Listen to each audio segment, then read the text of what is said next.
తెలంగాణ రాష్ట్రంలో రాష్ట్ర ఏర్పాటు జరిగిన తర్వాత పెద్దలు మా పార్టీ అధ్యక్షులు అదేవిధంగా తెలంగాణ ప్రదాత కేసీఆర్ గారి నాయకత్వంలో 2014లో తెలంగాణ తొలి ప్రభుత్వం టీఆర్ఎస్ ప్రభుత్వం వ్యవసాయాన్ని స్థిరీకరించాలి, రైతును రారాజు చేయాలి అనే ఉద్దేశంతో భారతదేశంలో స్వాతంత్రం వచ్చిన తర్వాత ఎవ్వరు ఆలోచించని విధంగా ఒక విప్లవాత్మకమైన పథకానికి రూపకల్పన చేసి ఎన్నికల మేనిఫెస్టోలో పెట్టకపోయినా, ఓట్ల కోసం ఆ మాట చెప్పకపోయినా రైతుల మీద ప్రేమ ఉండే నాయకుడు కాబట్టి, తాను స్వయంగా రైతు కాబట్టి కేసీఆర్ గారు రైతుకు పెట్టుబడి ఇవ్వాలి, రైతు దాన్ని ఏ రూపంలో వాడుకున్నా వ్యవసాయంలో రైతుకు పెట్టుబడి ఇవ్వాలి అని ఆలోచన చేసి దాన్ని అమలు చేసిన నాయకుడు మా నాయకుడు కేసీఆర్ గారు.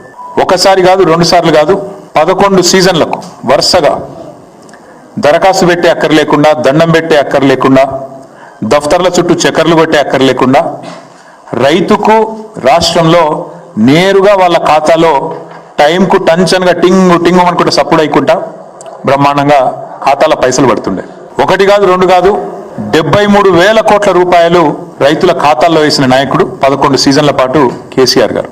ఆ రోజు భూ రికార్డుల ప్రక్షాళన చేసి వెంటనే మేము మొత్తం రైతాంగానికి 70 లక్షల మంది రైతులు 1,52,00,000 ఎకరాలకు టంచన్గా రైతు బంద్ చేసినాం. మా దగ్గర క్లారిటీ, ఒక్క పైసా లంచం లేకుండా, ఒక్క రూపాయి అవినీతికి ఆస్కారం లేకుండా చేసినాం. జోర్దార్గా రైతు ఒక రారాజులాగా కేసీఆర్ గారు ప్రభుత్వంలో బతికిండు. మరి ఇప్పుడు మీ ప్రభుత్వం వచ్చినాక బిచ్చగాన్ లెక్క రైతు ప్రమాణపత్రం ఇవ్వాలి అనలేదు దొంగతనం జరిగినట్టు 22,000 కోట్లు దారి మళ్ళినాయి.